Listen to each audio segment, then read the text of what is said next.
Welcome to the LOVE Unplugged podcast. I'm your host, Jessica Frigon. You may know me from Project Love, where we focus on operational excellence, but here we go deeper. We're your go-to for raw, empowering conversations on entrepreneurship and stepping into your CEO role with love and confidence. Each week, we'll explore everything from mindset shifts, leadership, optimal wellness, to efficient systems, all within a community of visionary women like you. Ready to get real about building a business and life you love? Hit subscribe and let's start this transformative journey together. Hello, loves. Today I am joined by the lovely Kristen Hillman. Kristen is the founder and CEO of Viticula LLC. Before launching Viticula, Kristen spent over 25 years working with private equity investment and management companies in accounting and finance leadership roles. She obtained her CPA license in 2000 and holds a Bachelor of Business Administration in Accounting from Texas A&M University. Her expertise lies in empowering founders and CEOs to make confident and informed decisions while creating predictable profitability, growth, and achieving long-term goals. Since starting her business, Kristen has developed an intimate understanding of online service-based businesses, which is a whole different world. As a result, all financial reports are customized and simplified to empower her clients to feel confident making business decisions. Now, we've said this before in prior conversations, how critical what you offer is to business owners, to CEOs, especially in the online space, who are most likely new entrepreneurs stepping into their businesses that really need to understand the financial side of their business in order to be able to scale it and to make it profitable. Otherwise, it's just an expensive hobby. So welcome, Kristen. I'm so excited to have you on the podcast. But before we start, for those that don't know you yet, I would love for you to share a little bit more about you personally. Yeah, thank you, Jessica. I'm absolutely looking forward to chatting today. Personally, I am located in Houston, Texas. I have run my business for several years now after leaving the consulting world from CFO advisory. I'm really honing in on online service providers. Well, not just online, but all service providers is really what we specialize in, supporting female entrepreneurs and founders. It's so important to me that women have the ability now to start businesses in kind of a much more flexible environment. It's new. It really is. You know, when I left the corporate world, something like this was not an option at all. I part-time homeschool my kids and we are walking into our 11th year, 12th year of homeschooling. So the flexibility of entrepreneurship was extremely important to me. I have found that a lot of women just don't know how to transition into the entrepreneurial space and really run a business. And that's really my heart and passion, is to help other women who are passionate in various parts of their life, just like I am. I'm currently in San Francisco for a month this summer. It's summer of 2023 because my daughter is a ballerina and she is studying at the San Francisco Ballet for a month. So I brought my office here so I can help and support her. And that's one of the beauties of owning our own business, being able to move and be flexible based on, what's going on in our personal life. So that's a little bit more about me. I love that. It's such a great integration of work and life to be able to adapt your working environment to whatever you need it to be able to live your life. So that's awesome. Let's dive into this. Before we get into your expertise, I just want to learn a little bit more about your entrepreneurial journey. 25 years in corporate space, essentially. Mm-hmm. Did you always think that you're just going to stay in corporate? Did you have any idea that you wanted to start your own business? Like, where did this idea to leave the corporate chapter behind and to go out on your own, how did that come to be? That's such a good question. I loved my career. I loved my job. I loved the company that I worked for. I was in private equity for a very long time. I know that that's rare in this space. A lot of women have left corporate and they're frustrated, disgruntled, feeling not valued. And I had the opposite experience. And I loved where I worked, but I traveled internationally. When I had my first baby, I knew that that was not going to work for me. But I very quickly, after leaving and retiring from corporate, realized I was not built to be a stay at home mom either. So that's when I started doing consulting that was much more flexible, was on a part time basis. And somehow in this process, we moved locations and we moved from Dallas, Texas to Houston, Texas. So I lost my clients because of that. That was way before work was done virtually. Work was always done in person. And so I had to, in the contracts with all my clients when we moved. And I was having trouble finding relationships and new businesses that I could advise in a new city because I just didn't have the connections, and fell into a personal hobby of health and fitness of mine, starting an online business. And it just kind of happened. I was very successful very quickly, but also I ran that business for about 3 or 4 years and realized that it was a personal passion, that it did not need to be my business. And I also saw this massive need for all of my peers and the support community for online businesses. Nobody really knew how to run a business. And I knew I was successful because of that, not because of my online presence, because that's definitely not my strength. And that's kind of where this came from. I married my two worlds of corporate finance, really knowing the private equity world is kind of the Wild West. So my style of accounting and reporting is not textbook accounting legalistic. It's about strategy and it's about making things work for our personal values. And that's kind of where the business came from. It's really my mission to make talking about profitability and reaching personal financial goals comfortable and a part of talking about business. We shouldn't be afraid to have big dreams. I think it's important to define what they are for us individually. It's kind of easy to get lost in the online space being told what our financial goals should be. But running a business, as you said, if you're not looking to build that profit, it's a very expensive hobby. And so I really love helping women step into that next role, go into as a CEO versus the bootstrapping entrepreneur. Hmm, I love that. I kind of align a little bit with your story. I had 15 plus years in corporate doing the operations and the project management and whatnot, but started my business off more so out of a personal need. It was a personal passion project type thing. And I got to a point where I'm like, this isn't something that I want to do as a business. This is more so like what I need personally type thing. I don't know if you had that moment where you're like an epiphany. You're like all my experience that I have in corporate, I can actually bring it to the online space. This is actually like a need.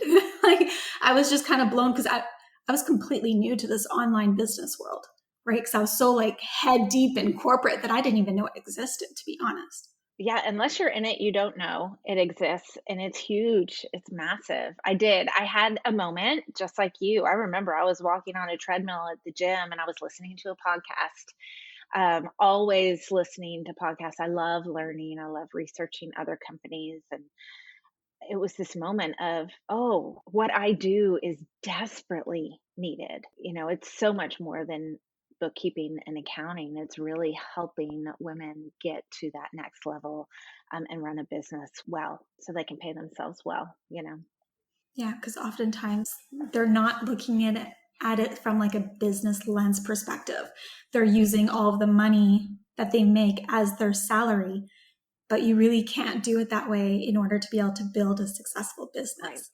Absolutely. Yeah. You need to invest, you need to have teams, really understanding how to do that and having guidance on how to do that financially smart is just so important. And, say what you want about corporate. A lot of people had such negative experiences, whether it was with, leadership in the organization, anything like that. But a lot of what people call back end systems, corporate figured out a long time ago. Like, these things are necessary. You need to have a legal person. You need to have an HR person. You need to have accounting and finance. Like, it's a part of running a business. And the online space has just been a little resistant to what, a lot of people see as sunk costs, but they're not. I strongly believe that what we do can only increase a business's profit, which is, the goal. Absolutely. I'm sure you found this as well, because we come at it from the back end perspective type thing. A lot of entrepreneurs and those tuning in might feel this way as well, but the focus is on marketing and sales, how to make money. But they forget that you need those back end systems, those infrastructure, the strategies and whatnot in order to support everything that you're going to experience through those initiatives that you're having through marketing and sales. You need to have the foundations in place. Otherwise, you're just going to be like flailing around. Yeah, and probably hit burnout because you're trying to do too many things on your own, without knowledge of what you're doing. And to be honest, a lot of times not serving your clients to the best because of, the way that you're choosing to not run your business. I feel like there's a shift going on. I think that the online business owner is becoming much more savvy. There's a lot of smoke and mirrors out there, and people are learning how to steer clear of those. And you don't want to accidentally become a smoke and mirror. If you're amazing at sales, but your delivery is not what you're selling, the word's going to get out, and your clients are not going to be happy. And that's ultimately not the goal. Happy clients, happy team members. That's how you grow a business. Yeah, your reputation is everything. Yes. And trust. Trust is everything for sure. Yeah, absolutely. So, when you were growing your business, what were some lessons, some opportunities of further development that you experienced that really would help other people that are embarking on their own journey right now to learn from? I think I made some mistakes early on, not really understanding ultimately where my time was best spent. When we very first started out, I was looking to teach others how to get good financial reports and things, and realized that's not my value. Sure, I can do it.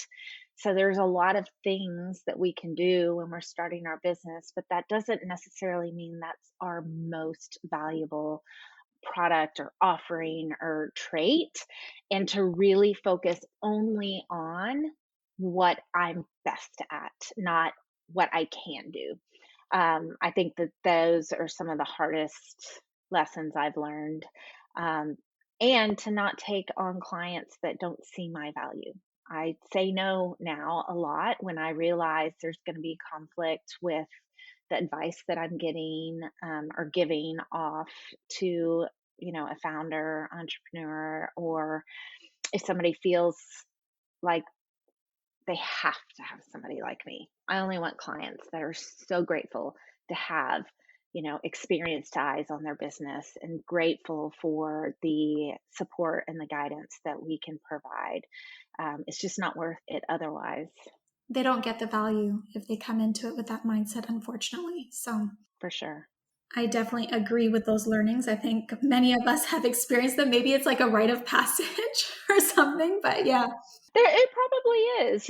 A lot of business owners. My husband owns his own business, and he's not in the online space, still doesn't quite understand it. And that's okay. I don't understand what he does at all. But he had an evolution as well. And sometimes you have to go, like, you literally can't get to the place where you are best unless you go through those steps. It's putting the cart before the horse sometimes. Yeah, absolutely. Yeah. All right, so let's dive into this. Money mindset is something that is growing quite a bit. So, how have you seen money mindset impact CEOs or new entrepreneurs? Mm. So it's kind of becoming a bit of a phrase It's talked about a lot now. I'm now seeing money mindset coaches, and I have a different stance on money mindset. I feel that a mindset is a state of your mind. It is not good or bad. It's not something you fix. It's something you need to be aware of and knowledgeable of at different periods in your journey or your life. I think that it's valuable to do the journaling, to go through a process of understanding how your upbringing and what was going on in the world when you were, kind of sprouting as an adult. All of those things, how do they impact how you feel about money? Um, but I disagree with the concept of you have a bad money mindset. We need to fix that. That's not my stance. Everything I do is about knowledge, and I feel that knowledge brings confidence. So let's become aware of how you sit with money so that then when you start making decisions, whether it's personal finances or your business, you can kind of non emotionally remember, okay, I have a client that is absolutely petrified of debt, petrified. She has no reason to be. She makes over 500K a year. She has a thriving business. She pays her credit card off every single month. Or I'm sorry, every single week, not every single month. Every single week. She's so scared of debt. And that comes from our past. And we just had to kind of bring that to light and say, you could pay your credit card tenfold. There's no reason to pay it. There's no reason to be anxious about it. And, kind of work through that process. So it was about her being aware of why she's frantically paying off the business credit card every single week and being able to set back and be like, this is fine. I can do this. And then she's making pivots on how she manages her money, being aware. And our hope is that as we help her make decisions, that fear alleviates. We're always going to have a money mindset, right? It's using what we know about ourselves to make more knowledgeable decisions for the future. I love that. It kind of alleviates a little bit of that pressure Yes. to fix ourselves. We're always trying to fix ourselves.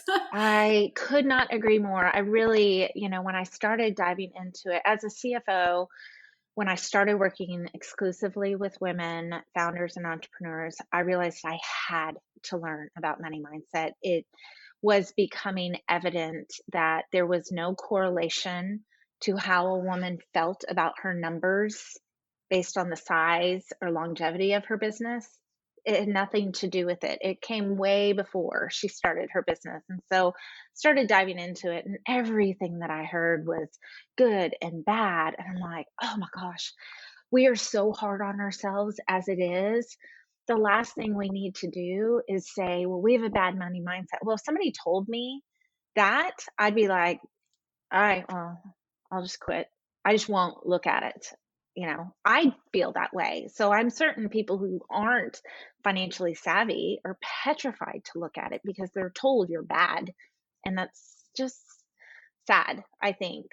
We need to be empowering and educating each other, not telling each other that, you're in a mess. Because we're all messes, honestly. We are, and it's okay. It's okay. It's what makes us us, right? Yes, absolutely. All right. So, as a CEO, what is important to understand and learn more about when it comes to the financial side of our business? So I think it's best to start with the different types of people that you can have on your financial team, because that gets a little confusing. Mm-hmm. So bookkeepers are what I like to call your historians. All they do is track transactions that have already happened. Now, I think it is extremely important that you make sure your bookkeeper provides timely and accurate information, but it is all historical. A accountant or CPA takes the historical information and processes your taxes. They are a specialist in taxes. They are very complicated. Let's leave that to them. They are not your bookkeeper, and they are not your CFO advisor. And then where I sit and the other piece, whether it's a CFO or a financial strategist, it's about the future. So we take the information from the bookkeeper and we read it and we understand what it's saying about your business. What things are profitable, which ones are taking a lot of time and making no money, how much are we spending on different areas of our business. And then we make a plan to get to where you want to go in your business, whatever that looks like. And so, financial strategist, CFO advisor, that is about the future. And so, there's kind of different pieces. You can't look at the future without the historical data. You got to know where you sit right now. You need to understand the metrics and how much you're spending. All those details you need. They're the foundation, but they're not actually going to help you unless you have somebody, looking into the future and really using those metrics and learning how to track them. So those are kind of the three main types of people or types of information that you need from the financial side of your business. Okay, so you mentioned metrics, which leads me into my next question. What should we actually be tracking? Like, I've seen tons of spreadsheets that is just strictly expenses and then how much sales are coming in or how much payments are coming in type thing, not necessarily sales. So is that all we need to track? Like, what exactly is it? Well, to start at the basic, you need to track that information, how much money is coming in and how much is going out. And the end result of that is your net profit. That is number one. You've got to know your net profit. That can then tell you how much you need to pay in taxes, how much is available to pay yourself. Diving into more details above and beyond that, one, everybody should be doing, but it's really very business specific on what piece of financial information needs to be focused on after that. Something that we do at Viticula, because we work with service-based businesses, we categorize the cost into a couple main areas instead of, if you look at most typical profit and loss statements, there's just this random list of cost.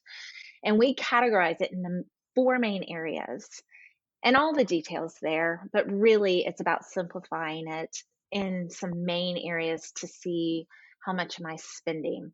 So I would say number one is always knowing your net profit, having the details of your revenues, really knowing the different services or offerings or products that you have, how much you're making on each one, but then summarizing your costs. So the details goes into the revenues because you've got, most decisions are either going to be about people or your products. And so those are the two areas that I feel you really need to have a handle on what's going on so that then you can make next decisions, then you can dial into, because there is a gazillion metrics that you could be looking at, but it really depends on where you are in your business and what kind of business you run. The second major metric that I feel everybody needs to be looking at right now specifically is about your cash. Cash is extremely important right now. I sense a kind of change in the online business world and really understanding how much cash do you have? How many months could you sustain your business without new revenues? So that's a metric. It's called cash months on hand. All it says is, okay, Jessica, if you have these 4 team members, these 5 subscriptions, this business coach, these products that you purchase, how many months could you pay for all of that with your existing cash? Because things like worldwide pandemic or recessions happen. And I have found once we get our clients into a stable cash position and they know, wow, I could run the show for 6 months if something happens or if I need to stop working, their stress level goes down significantly. And so that is something that I'm encouraging everybody to get a handle on, is what is their cash look like right now. I love that. It's important. I'm going to have to do that in my business. That's not one that I've been tracking.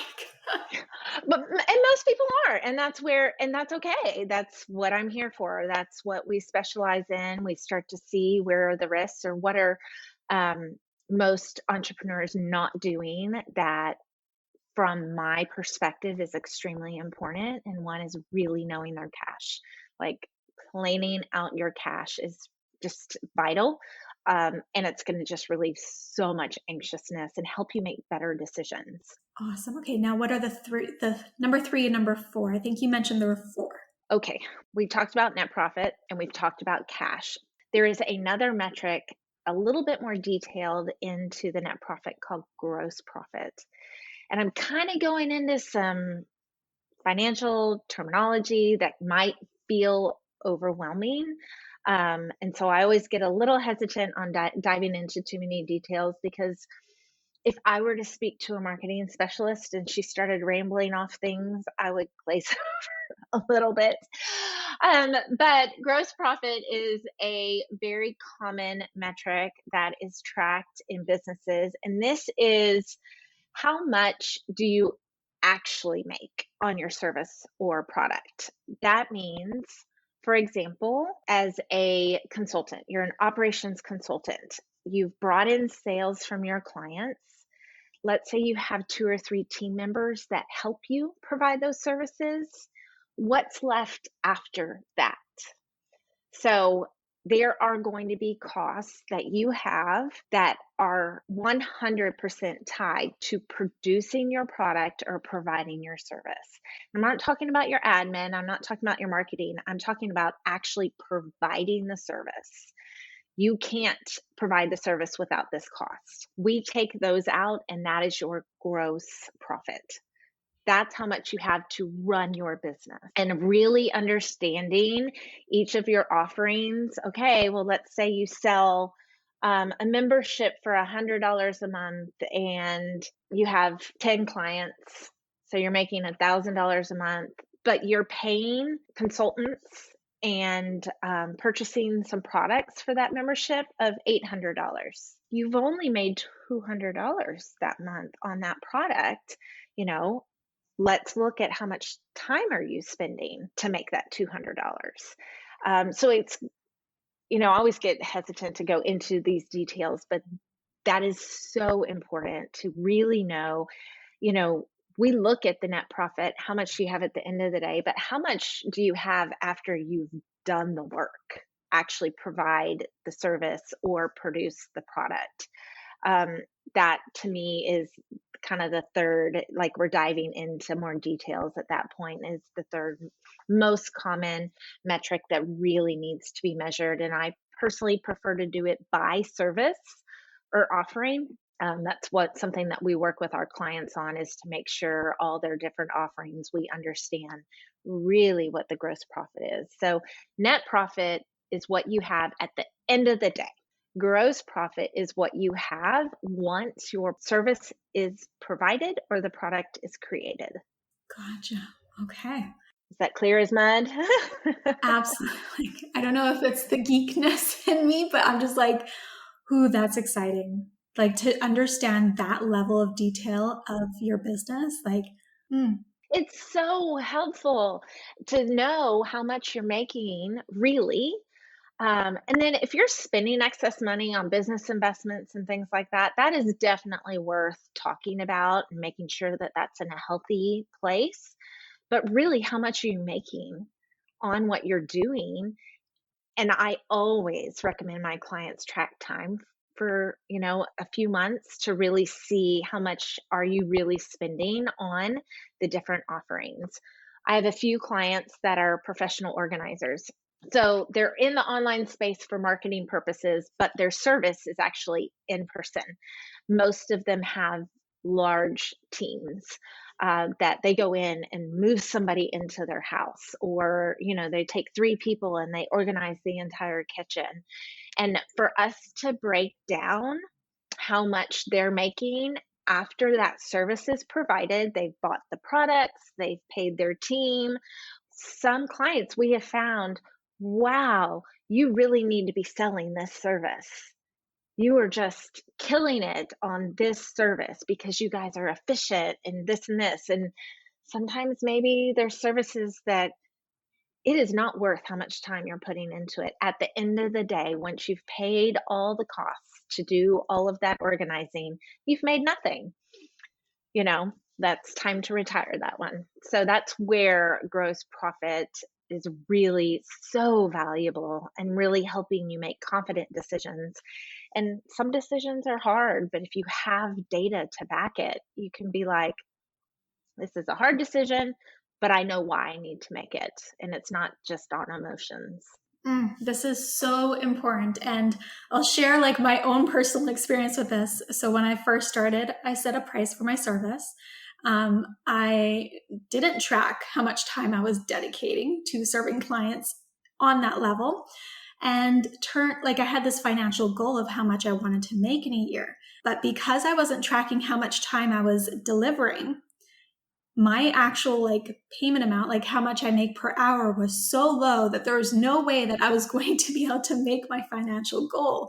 So I needed to figure out exactly how I could optimize the delivery in order to increase the profits so that it was worth my time to even offer that service. Otherwise, I'm like getting paid $15 an hour. Are you kidding me? Like, no, right? And that's when kind of negative feelings kind of start to come in and you don't really know why. In a certain way. Like I wasn't sure why, but it was because I didn't feel like I was getting enough return on the investment that I was putting into this service with my clients. But then as soon as I, balanced it a little bit more after putting in the time to track how many hours I'm actually spending with a client and optimizing it so that I can still deliver a really high-end experience, but not dedicate that much time to it like I was, really skyrocketed how much I could make from that service, but still deliver a wow experience. Yeah, that's extremely common. Tracking time is so important. We do it. I track time by client. My team tracks time by client. It is so important for us to make sure. And I had to be very specific on the offerings that we provide, the deliverables, so we could keep it within an appropriate time range. But there's a flip side. It was another professional organizer client. And once we went through this process, she realized her pricing was fine, but it was her team costs were, and she realized, oh, I'm sending out 2 team members to go return product to the store. Let me just send only 1 team member out. Things like that you don't think about when you're just running the business. Hey, you guys go do this, and you just got to get the work done. But when we started dialing it in, it was like, oh, your team costs are just too much. And they're like, really?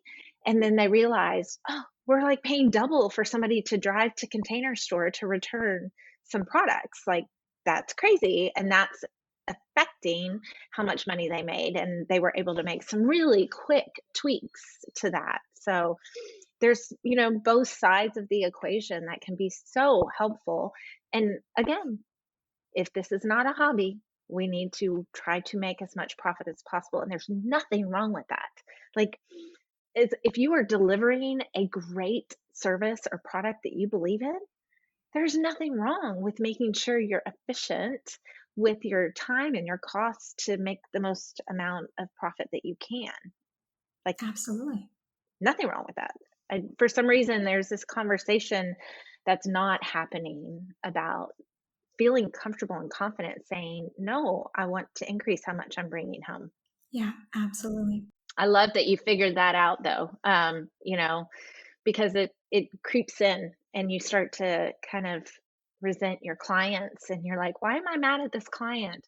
Oh, because I've spent 30 hours this month and I charged them, $500. You know? Yeah. And a lot of this happens because you, the CEO, are spending too much time in the day to day, in the weeds, not taking that time to step out and make informed decisions based off of data, right? You're supposed to be spending time reflecting, reviewing performance, looking at the numbers, making sure that you're fully aware as to where time is being spent, how much money is coming in, how much money is going out. Like, you need to know your numbers, you need to know your metrics, and you need to make decisions based off of that. Like, get out of the weeds. Get out of the weeds. Yeah, it's such a good point. And you see a lot of people in the online space, hashtag CEO day, and they're like at the beach or the spa. And it's like, well, actually, that's a personal day. Your CEO day should be stepping into that position as a CEO, listening to your advisors. If you think about they call it the C-suite in corporate. The CEO has the chief marketing advisors, the chief operating, the chief financial, and those advisors advise the CEO, and that person then makes decisions for the business. That's what the CEO day should be about, is actually embracing that role. It's a very powerful role if you embrace it the right way. I love this conversation. It's so good. Okay, so we've talked about profits. Now, I kind of want to dive into this because, as you know, there's a huge focus on hitting 10K, 25K, 50K months. Like, it's everywhere. It's everywhere. And that's sales, right? So I want to kind of pick your brain as to what your thoughts are on this focus on that type of metric in your business. Right. Well, first and foremost, I think it's unhealthy for us to allow somebody else to tell us what our financial goals should be. There's a process that I go through with all clients, no matter what capacity I work with them. And we first talk about money mindset. We figure out where you're sitting at, but then we define what financial freedom is to you. And that's part of the beauty of being a female entrepreneur, is we're building something that supports our personal values. And we want to make sure your financial goals are in alignment and supporting your personal values. And that should be what defines your personal financial freedom. And it's sometimes a hard conversation. Some people know immediately what it is, and it's not always dollar based. We can then calculate the dollars, but it's about a certain lifestyle, or it's about a certain goal, or, financial freedom for me is that my business can support our family. It doesn't need to right now. My husband has a business as well, but that I feel free. And then I can do whatever I want with my business, and hopefully I can make more, but I don't have the angst anymore if I know I could just pay for it all, and we've got an expensive lifestyle, and I've got teenagers and colleges on the horizon. So that's important to me, but that's my basis for my financial freedom for my business. And then I set my financial goals based on that and what that looks like. And so it doesn't matter if you make $10,000 or $100,000 months. If your profit isn't healthy, it doesn't matter. And as women, we allow other people to speak into us way too much, and we tend to forget what matters to us the most. So I feel that financial goals should be based on you as a person, and what do you value most, and what are you really trying to build? Not what do I want my business to look like in 6 months, but 5 years, 10 years, like thinking long term and building it that way. I won't personally invest in somebody that markets what their sales are, because that just doesn't speak to me, and that doesn't speak to how I feel that businesses are best run. I agree. Yeah. Yeah, it's a little bit of a deterrent for me. Well, and we can sit there, if somebody that you really love following and is saying you need 50K a month to be successful, and somebody's making 40K a month, which is, an amazing business, right? They could be beating themselves up because they're not to the 50. And who said that 50 was the goal? Some person that you actually don't even know in real life, that doesn't know you. And so I just think it's really, really dangerous to allow somebody else to set what your financial goals should be. Yeah. And I felt that myself personally, because obviously the online space was very new, and you see all these posts constantly. And, at the end of the day, it took me a while to get there, because I was constantly feeling so much pressure and stress, being like, I'm not hitting these 50K months yet. Like, what's wrong with me? What's wrong with my business? What am I doing wrong? How come, what's the secret sauce? What is that secret magic thing that's going to get me there? There's nothing out there that's going to magically get you there. But then I was like, wait a minute. What do I actually want? No, I don't want to be making $50K a month. That's not my jam. I want a small business. Like my goals in life, my values in life, like for my own personal sanity, that's not what I see myself doing. I don't want a conglomerate, like I don't want this huge business. I want something small and boutique and quaint with a small team. And I only want to have X amount of clients per year. And that's the level of success that I want. But it's hard. It's hard not to get confused when you're constantly bombarded. Like we've talked about this before, where like we love to be in the back end, just doing our job, and the whole marketing thing and social media, it's like something that we have to do in the online space in order to nurture and build our communities and whatnot. But because we're having to show up on social media and engage and do all these things, you're naturally just going to be bombarded with those types of things, which can get distracting. Yeah, absolutely. It can. Yeah, it's unfortunate. So we know about business coaches, mentors, sales coaches, mindset coaches. We don't often hear about hiring a CFO for your business. So I would love to understand why you should be considering one as being like one of your advisors. It's not just a business coach that you need. You need to equip yourself with more than one specialist. So why should it be a CFO? Well, in my opinion, a financial strategy should sit under your business strategy. It should be the roadmap to get to where you want to go. We are all here to build profitable businesses, right? We've talked about that a lot. Like, there's nothing to be ashamed about that. Well, how are you going to build a profitable business unless you have a financial plan to support your business strategy? And so I don't have issues with business coaches, but they are not financial specialists. They have not been looking at financial statements for way longer than I want to admit. They don't necessarily always know the full picture. We have a VIP session. It's a profit accelerator, and it is so much more than just financials. We look at the organization structure and of the business, and operationally, where are you spending your money? Business coaches just can only go so far, but really understanding what's healthy as you look to move forward, what financial metrics are actually important to your business and your growth.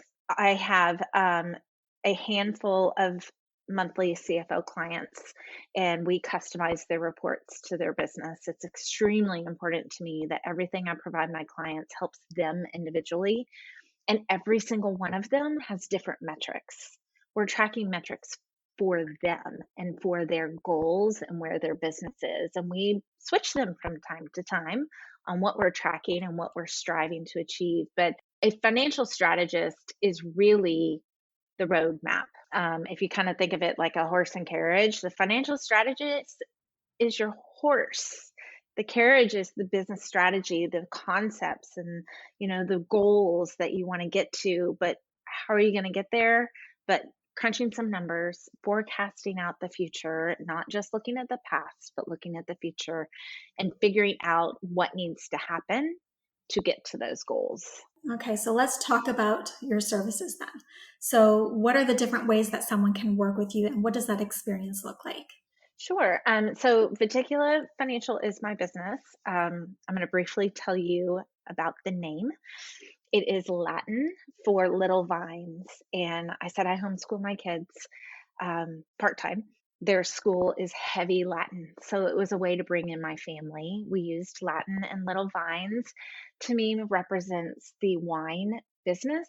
I love drinking wine, but it's more about what wine represents. It is about community. You open a bottle of wine over a good meal with, people that you love. That's what I desire for my clients to feel and have when they work with us, is we are just sitting down talking about your business or strategizing in a comfortable, safe place. So we do that in two primary ways.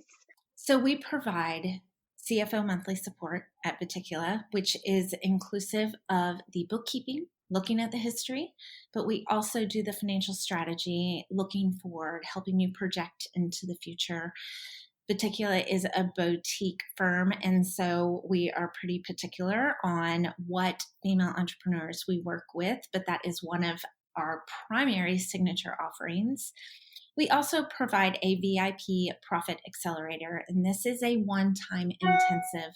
This is for business owners that already have a moving, thriving, growing business, but do not have the financial eyes on their business. And so I come in, we work one-on-one in an intensive setting. We do a financial health check. We review financials, help you see your financial numbers in an informative way to help you be more confident in your decisions. We also do a full operational audit. It's a more holistic view of your business, and we project into the future. We build a 3-year forecast. We help you figure out what metrics to be tracking. And so that is the VIP Profit Accelerator, and that is for established female entrepreneurs. Those are the 2 primary services that we offer. I also am always available for a 1-hour strategy call if you just have some burning questions that you have for a CFO. I love that. All right. So what I'm going to do is I'm going to put all of her contact information in the show notes so that you can access them and get in contact with her to be able to get this type of support, which I highly recommend. So thank you so much, Kristen, for sharing your entrepreneurial journey and your expertise. This is a critical area of your business. So I highly recommend everybody to take time to dive into this area, to reach out to Kristen, to learn more and see how you can get a roadmap together so that you can create a really profitable business. So thank you, Kristen. Thank you so much, Jessica. It was my privilege.